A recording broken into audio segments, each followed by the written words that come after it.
Hey hello hello hello everyone, আজকে তোমাদের সাথে শেয়ার করব শিম ভর্তার রেসিপি। সিমটা সিদ্ধ করে নিলাম, তারপরে পেস্ট করে নিলাম, আর কড়াইয়ের মধ্যে দেখলে কি কি দিয়েছি। কালো জিরে, শুকনো লঙ্কা, কাঁচা লঙ্কা, ঝাল নিজেদের টেস্টের মতন, আর তারপর আর রসুন আর একটু পেঁয়াজ কুচিও দিয়ে দিয়েছিলাম, না দিলেও চলতো।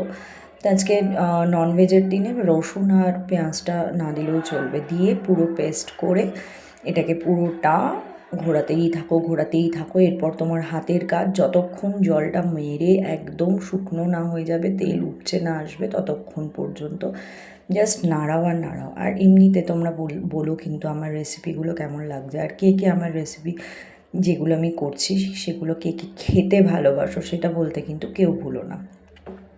বিশ্বাস করো, আমার রান্না করতে এত ভালো লাগে, নিত্য নতুন রোজ আমি একা খাই কিন্তু এত এত এত রান্না করি আমি, কারণ আমার রান্না করতে খুব ভালো লাগে। আর বাজারে বেরিয়ে যখন এত সবজি দেখি না, তখন মনে হয় এটা নিয়ে যাই, ওটা নিয়ে যাই, এটা রান্না করি।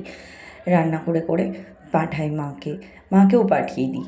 এখন সুইগি জেনির সময় এটা একটা খুব সুবিধার ব্যাপার। এই দেখো কতটা মরে গেছে, দেখেছো? আরও এটাকে একটু মারতে হবে, তারপর ফাইনাল লুকটা দেখে তোমরা জাস্ট ওয়াও বলে দেবে। আর যারা ঝাল খায় তারা তো জানে, আমার মা কোনো দিন শিম ভর্তা করে না, অত জানে না। এটা অ্যাকচুয়ালি দেখতে গেলে বাঙালদের রেসিপি, ওদের ঝালটা খুব ঝাল লাগবে আমি সেটাও জানি, কিন্তু তবুও আমি এইভাবেই করেছি।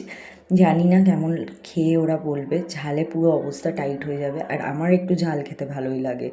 তো তোমাদের কেমন লাগলো, আর কী কী শিম ভর্তা খেতে ভালোবাসো, আর কী কী ভর্তার রেসিপি দেখবে, কী কী রেসিপি দেখতে চাও সেগুলো একবার আমাকে বলো। এই যে ফাইনাল লুক দেখে কেমন লাগছে, গরম ভাতের সাথে খেয়ে নিতে হবে চটপট। Tata, love you.